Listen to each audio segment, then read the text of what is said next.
Hello everyone, welcome back to the Punisher Mythos, and today we're delving into the intense rivalry between the Punisher and one of his most formidable adversaries, which some know as Shelton Pendergrass, Benjamin Poindexter, and even Lester. However, due to his supernatural ability of never missing his target, he is ultimately known as Bullseye. Thought you'd never get here, Castle. Looking for someone? Where's Kingpin, Bullseye?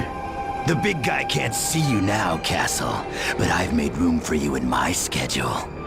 Get out of the way. Or what? You'll scowl me to death? I don't miss, you know. Too bad you can't say the same. Hard to miss a guy with a target on his forehead. In this video, we'll explore why Bullseye poses a significant challenge for the Punisher and break down some detailed examples of how the Punisher can overcome this lethal assassin that never misses.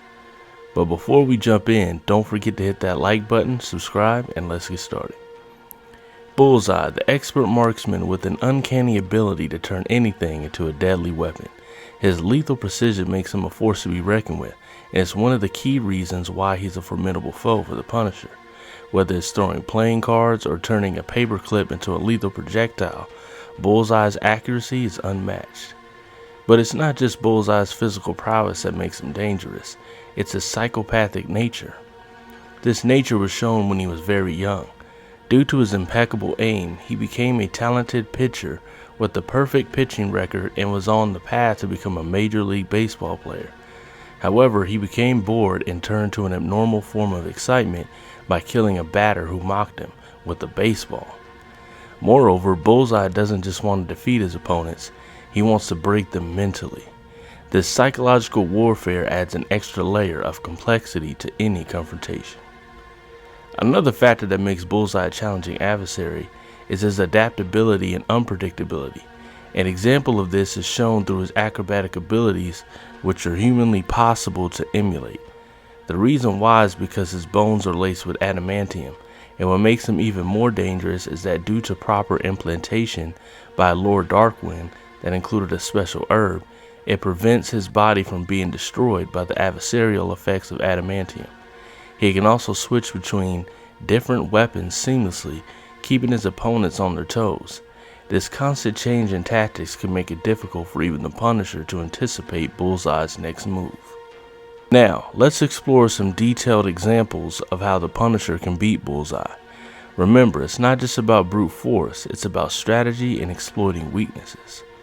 Given Bullseye's excellence at long-range attacks, the Punisher may choose to engage him in close-quarter combat. By doing so, the Punisher can reduce the effectiveness of Bullseye's throwing accuracy, leveraging his own skills in hand-to-hand combat. I will say that this is a pick-your-poison type of situation for the Punisher because Bullseye is no joke with hand-to-hand combat. He has been known to even go toe-to-toe with the likes of Daredevil and Kingpin. His best bet will be taking the fight to an environment that limits Bullseye's mobility or ultimately his visibility. The Punisher can use his surroundings to create scenarios where Bullseye's precision is compromised. An alley, a warehouse, or any confined space can be turned into a battleground in the Punisher's favor. In these environments, he should utilize smoke grenades or even flashbangs to distract and cause temporary blindness and disruption to his equilibrium, which then enables the Punisher to catch him by surprise, then disappear, rinse, and repeat. In this battle, maintaining mental resilience is key when facing Bullseye, especially when he uses psychological tactics. The Punisher can draw on his own traumatic past and psychological warfare tactics instilled in him during his arduous special forces training to withstand Bullseye's attempts to break him mentally. Bullseye once thought that he had devised the perfect plan to destroy the Punisher by getting in his head. In the Punisher Max comic run, Bullseye kills the father of a family and takes the wife and children hostage, and then pretends to be the father and husband. He then arranges for gunmen to kill the family in front of him to not only recreate what happened to the Punisher, but to actually try to understand how it could affect the Punisher. But to no avail, due to him being sociopathic, he was impervious to the horrible incident that he had caused. Now, what does get the Punisher's attention is when Bullseye uttered the last words the Punisher said to his late wife, which causes the Punisher to beat him into a coma.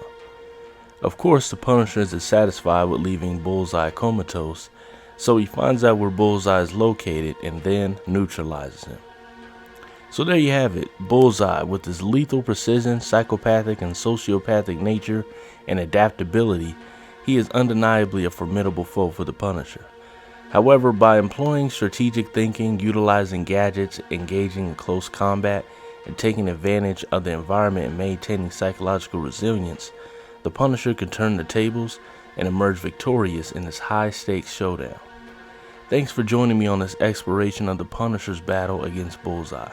If you enjoyed this video, don't forget to punch that like button, share your thoughts in the comments, and most importantly, subscribe. The Punisher Mythos is out.